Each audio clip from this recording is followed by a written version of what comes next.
Yeah, so Mel said, I need to get clearer on what I am offering so I can work on all the steps. Yeah, absolutely.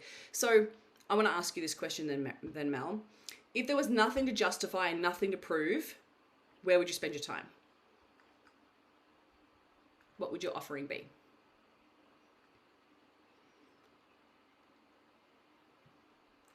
I can't hear you. I can see that you're talking, but I can't hear you. Put your mic on. I'm still not sure. I was going to say on my business. That's where I would spend my time because my business is only part-time. So Yeah, what's the doubt that's causing you to be unclear with the offering? I just have probably too many things on. No, not necessarily too many things on the go. It's just trying to put those into a service that, like, I need to get clear on what that offering looks like for someone else. Like, what are they actually getting? Like, it's all well and good for me to go, this is what I'm offering, but what am I actually giving them? Does that make sense? Yeah, that makes total sense. And I think that sometimes we get caught up in going what we want to offer, whereas maybe you need to do a bit of market research, Mm. right? Like I would maybe go find four of your dream clients and get them on the phone, right? Get them on the phone and ask them questions like, how would you want this delivered? What would you want to be included? When you think about this problem, how would you want it to be solved? Yeah, And I know that's that's good. scary, but trust me, it's so fun. Like it is honestly like the best thing. And I do it really regularly in my business. Anytime I'm launching anything new, I will get on the phone with people first because you want to make sure that people are open and they want it before you go and create it. And Yes. it gives you so much insight, honestly. And the language that they use in order to describe what it is that they want and how they want it delivered will literally write your sales page. So whatever you're creating, market research, it's one of the things that I was so scared to do in the beginning of my business. And I wish I had explored it earlier. And people want to share, like people want to actually have a conversation with you about it. So it's so worthwhile. Cool. Thank you. No worries. Anybody else have any questions? Was there anyone in particular, any number in particular that they were really struggling with? Um, So Faye said, working with my energy and boundaries and what that looks like. Sorry, I'm not a machine like you. Yeah, I'm a generator. But you know what though? Like, I want you to explore what that means for you because I feel like people say that to me often, but I don't actually think I work that hard, right? Like if you like, if you were to see my days, like I wish I could like if you were to see my days, I spread out my coaching sessions and then I use the creative time when I know that my brain's switched on to be creative. I am more clear on what it is that I want to create, so then I'm more effective in executing. But I've gotten much better. I don't work weekends anymore. I don't work after 5, 6 o'clock in the evenings anymore. I don't start till 10. Like, so like really being more effective with executing. So we're going to explore that in the last session in session 4. We're going to be talking about how to manage your energy and boundaries, but also executing because that's what makes all the difference. If you're executing more effectively throughout the year and you're using your time more effectively, you create on next level like spaces, right? Spaces, you levels. So you create more, and people think that you're creating all the time, but you're not really. Like I honestly don't spend that much time, and I think people think that I do, but it's actually being omnipresent, which we'll talk a little bit about next week as well. So Kirsten said, yes, I do compared to a manifester. Yeah, look, I totally get that. And I think that, again, I'm always about challenging labels that if you would like it to be different, right? I don't expect you to work the way that I work. You've got to find what works best for you. But if there's something that's calling you in order to create or you're wanting to, spend more time working on something in particular, then you want to challenge what you believe you're capable of because you absolutely can achieve what you want to achieve. So the other thing that you mentioned as well, the other thing is that I have a new offering in mind, but how to price it and launch it. Yeah, cool. So I wonder, so what's the challenge with it? If you were to ask the question, is it that one, when it comes to pricing and launching it, I would again also suggest market research. Because if you're not sure, you need to ask people and you need to think about also what would feel good for you because again that comes into your boundaries because if you're putting a new offering out we want to one believe in the price that the value is there because then it's much easier for you to sell it so it's at a level that you feel absolutely confident that yes this is valuable, yes this is what it's worth.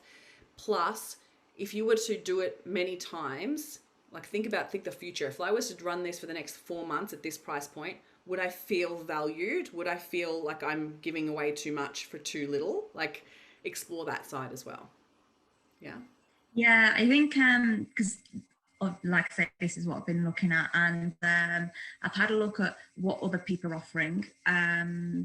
Obviously, it's not a direct like for like comparison. And then the other thing I did as well was I popped out a little kind of thingy bob, like a questionnaire thing on Instagram to see, okay, is there any interest? Now, a few people are into human design. I'm a projector. It's all about getting invitations, and I don't feel like I'm receiving that interest invitations at this point. So that's like one thing in its own. But the whole pricing thing, I'm a Reiki practitioner, as you know already, Christine. Pricing that was really easy. What I'm looking at now is I'm looking to put together a workshop, and I've never done that before. So it's looking at that.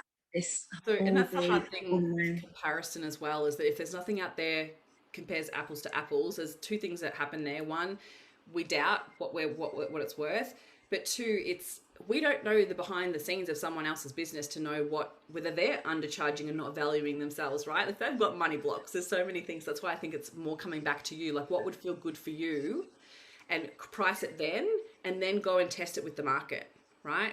It's all just test and measure. Put it out there, see how it goes. And if the price point is too high, then you want to explore why that might be. And then it might be like you want to go, well, if it didn't sell at this price point, or maybe you need to consider where it is in your funnel with your business as well, because it might be like a smaller lead-in option to then explore that later on down the track you offer them something else at a higher price point. Like there's lots of different ways that you can consider where it fits into. Like it could be, I want it at a lower price point to attract more numbers, right?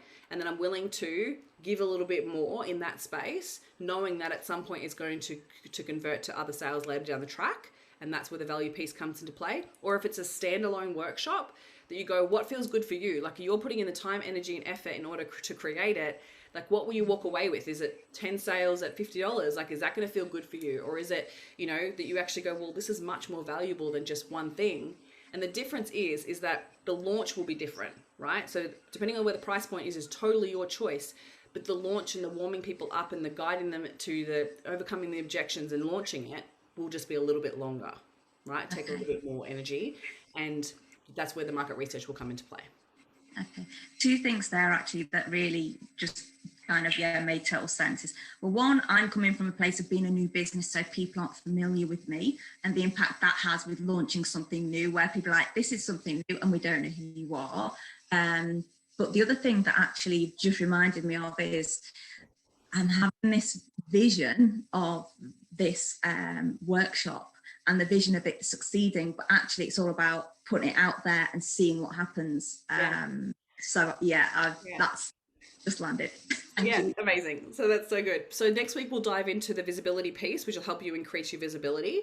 And then it's like the energy piece behind it, like believing that it will be a success, going all in, committing no matter what. And like I think we've spoken about before, when I started my events, we committed to 4 straight up. It wasn't like I'm going to put one out there and see if it works or not, because it's like it's hit or miss because it's a small audience, right? So whereas if you're like, well, I'm actually going to create a workshop and I'm going to run it 4 times over the next year to see the results, then there's more data, there's more proof to go, well, yes, this worked with the language and how I marketed it.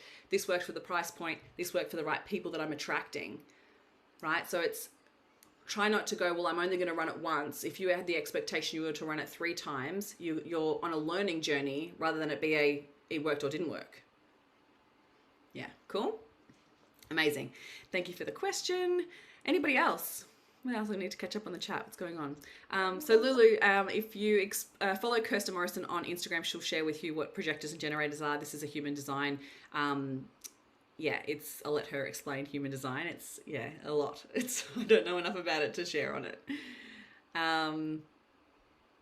So what did she say? Oh, basically the overarching description of how my energy operates. It's complex web. It totally is. Any other questions, please feel free to turn your mic on, jump in the chat. Kirsten, you want to pop your Insta handle in the chat? Okay. Amazing. Anybody else? Any other thoughts, questions? Want me to No, further? that's all good. Thank you. I'm going to go and work on my new service menu. Thank you.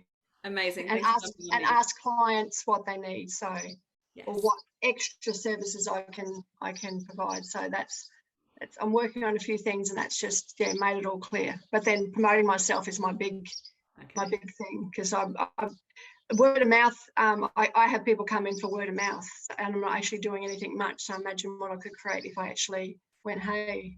Exactly. So much. And I think like too with the offerings, like be kind to yourself in making sure that rather than getting too caught up in what people are telling you that they want, have an idea first. Like I'm always like, choose for you what you want first, because if you're otherwise you'll end up creating a business you hate, right? Yeah, like, no. you don't want to do. Yeah, I know. There's things I want to do and things I won't do. Yeah, good. Yeah, cool. Amazing. So good to see you. Yeah, you too, love. Awesome. So Kirsten, do you have anything specific you do daily as your rituals on your mindset, Christine, that support you with what you've covered today? So yes. So honestly, the more I go through waves in regards to my consumption. Okay. So I guess like being mindful of what I'm allowing into my mind.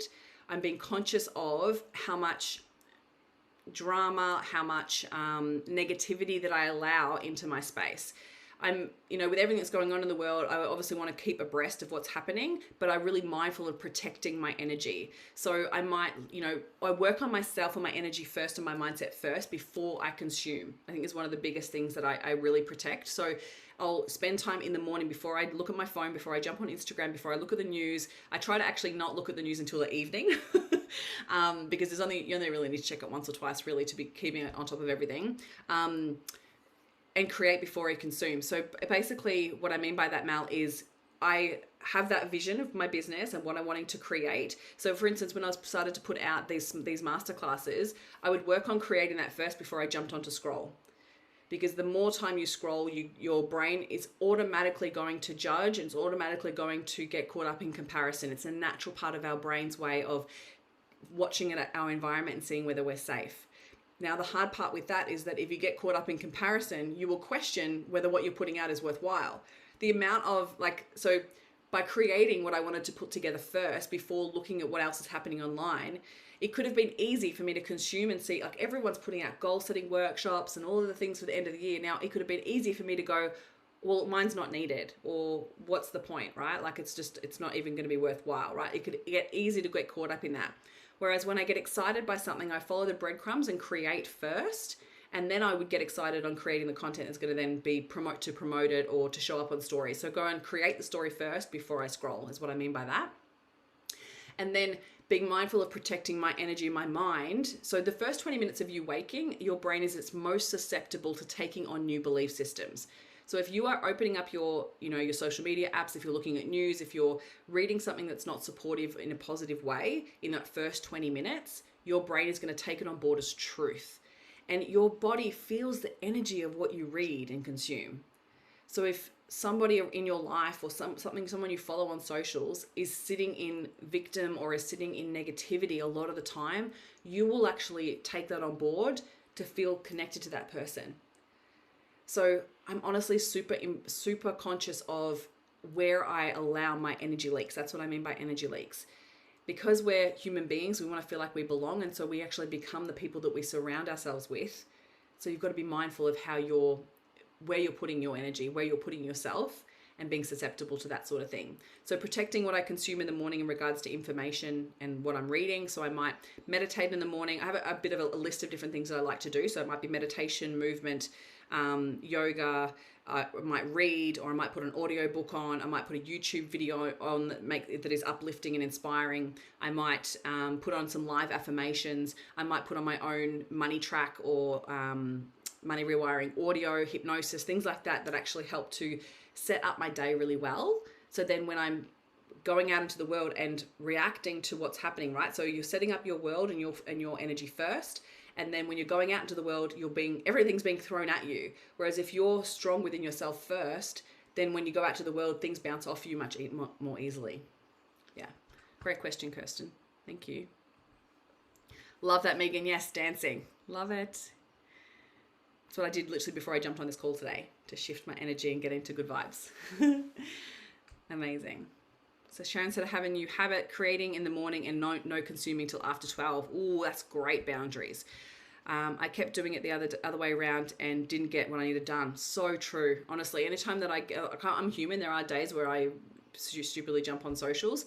And if I'm starting that negative energy, you're right. Like, you lose hours of your life and you're just like, you're not getting anywhere. That's what I was really talking about when it comes to being reactive to proactive. When we're focused more on being proactive, we're more likely to get caught up in the reactive space. And we're so clear on our path that we're working towards something, then instead of actually getting caught up in all the things that are happening over here, you're like, no, I'm going to get back to here because this is actually creating results. This is getting me somewhere. Whereas, yeah, socials is one of those hard things. So Kirsten just said, I remember that Trent Shelton sharing that he has to protect his peace policy and no one can contact him before midday. I love that. That's some really good willpower. Yeah, like I have a voice messaging service that I have for my clients, a voice messaging app, and I have all my apps switch off at 8 p.m. and they switch back on at 8 a.m. So I can't even check them. So that's also protecting my peace as well. So they can send me messages, that's totally cool, outside those hours, but I let them know that between these hours, the app is dark and I don't access it. So this is my protecting of my boundaries. And I love that because not only does it give them the permission to obviously reach out when they need, but also it's sharing with them and setting the example that they get to then create those boundaries for themselves too, like that. Awesome. You can't be accessible 24/7. It's exhausting. Any other questions before we finish up? We're right on 1 o'clock.